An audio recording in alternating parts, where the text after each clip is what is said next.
head over here to TCU, going to BYU. This is a monster game. TCU, dude, what could their record be if they just? I mean, I of course I want to say oh, what would their record be if they actually just won games? But there are some games like this year that they've just let go.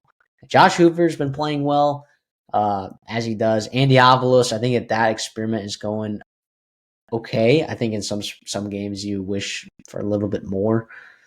In Andy Avalos' second year as a defensive coordinator, but TCU is 5.5 point underdogs to this BYU team that just came off of a loss to Texas Tech. Wounded animal mode a little bit for BYU. Now they're in the chase, right, for this Big 12 championship. What do we got here, CD? I think this is an interesting matchup that we're covering here.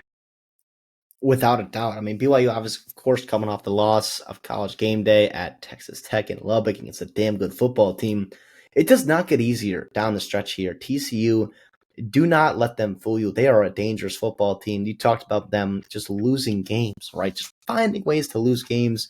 The Arizona State one comes to mind for sure, and that was back when you had a healthy Sam Leavitt, right?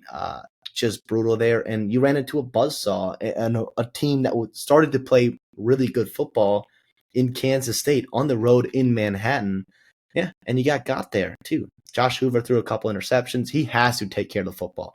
You have to win the turnover battle against BYU. You cannot let BYU dictate this kind of style of game here. TCU get up on them early, use the Texas Tech approach, except go for the throat, go for the jugular, and actually hit it, right? TCU, I have no idea how they lost that game last week. Well, I do know. Shit just happens, man. Shit happens in the Big 12. Of course, you had the special teams touchdown. It is what it is. But for TCU to outgain, a team by almost 200 yards at home and still lose, man, you cannot turn the football over like you've been doing. And for BYU, get back on track here, man. Put Bear Bachmeier in positions to succeed. I do not think this I know this TCU front is not the same front that Texas Tech had, right?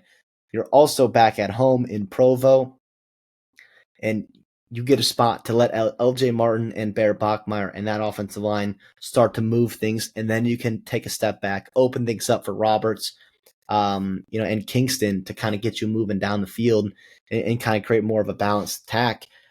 I was also impressed with BYU's front defensively. They got some really good linebackers. We knew that. Kelly and the boys there, they fly around. For the Cougs there, they can get after Hoover, man. You get pressure on Hoover, they don't like to or really run the ball well. Does TCU? Last thing I'll say here too is Sonny Dykes, man. Not that he's on the hot seat, nothing like that, but boy, oh boy, man, let's rally the fucking troops, man. This is a big spot for you. Yes, you had the heartbreaking loss last week. It shot you down. It put you in a spot where you can't really compete for the Big 12 anymore. But you're sitting there at 6-3 with BYU, Houston, and Cincinnati down the stretch. Three teams that are three of the top four teams in the standings in the Big 12 right now. You cannot let the season fall away from you. You got to get after it here, man. I don't know how I feel. I don't feel great about this here. But I guess I like BYU here because I don't necessarily trust TCU to get it done on the road. I don't trust Hoover to take care of the football. And I think BYU will be opportunistic enough offensively to get things done to separate a little bit. So I like the Cougs here. At home is a massive factor, like I said. So give me the Cougs -5.5, but don't love it. Yeah, a little bit of elevation. That doesn't necessarily help teams that want to throw the ball. You're telling me that Josh Hoover is going on the road against an opportunistic defense against a team that's going to want to limit possessions, run the ball. I think that BYU covers here. I don't know that necessarily it's going to be easy because, like we talked about, TCU is a punt return and a defensive stop away from being 8-1 right now. and being like in that conversation, like, wow, like, okay, so it's between TCU and, obviously TCU has some big games down the stretch here. On the This would road be a de against facto Houston. play-in game. This would be a de facto elimination It game would be. in the Big It would 12. be. I will say though,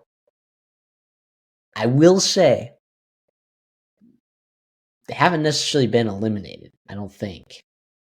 If I'm doing the math here right. It would be tough, but you're playing some teams that are ahead of you. You're playing Yeah. against Houston. You're Yes. playing against Cincinnati.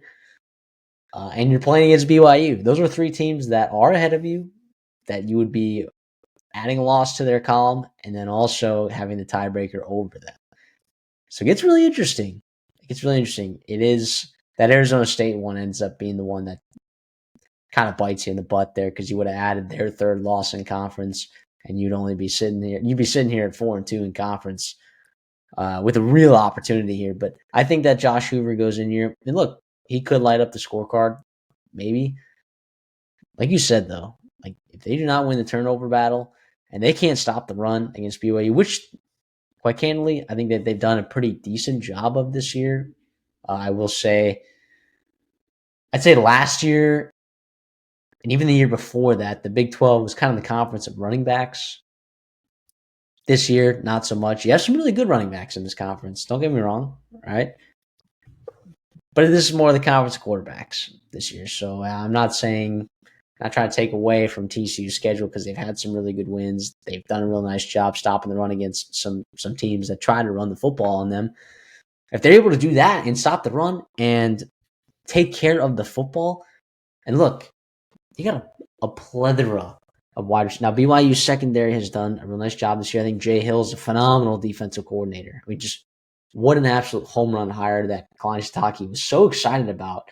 Really, no one knew who he was. Like when he hired him, and everyone's like, "Okay."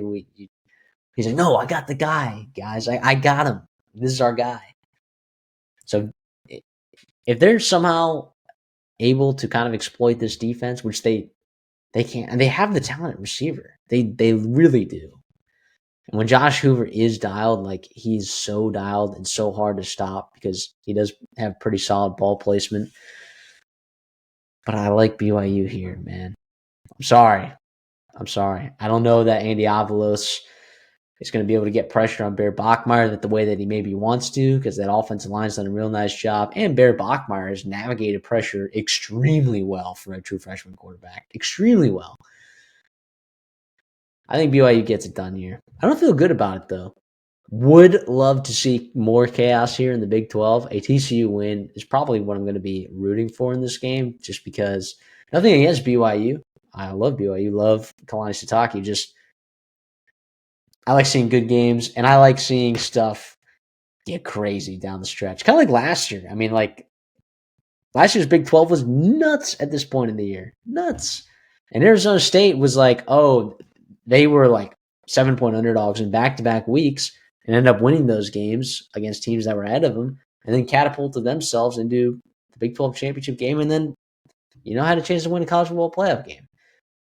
So it's not over for TCU by any mean, but it would be it'd be a wild stretch if they went 3-0 down here because I think it starts really tough here at BYU. Yeah, I mean, listen, as a guy that holds a over 6.5 win total for TCU right now, I'm terrified. I won't lie, I am terrified, and I have been ever since, even though when they beat West Virginia, right?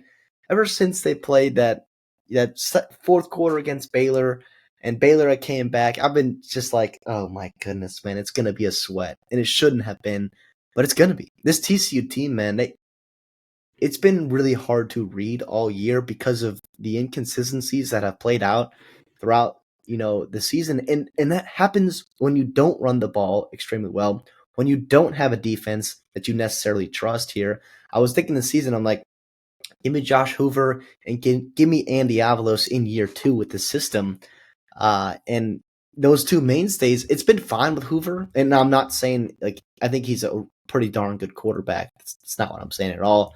But it's just been a lot relied upon him And when he's been on, they've been great. When he hasn't, they struggle a little bit here. And he's going to have to be on for them in Provo against BYU. But like you said, chaos is bound to happen in the Big 12, especially in November. Wouldn't shock me either way.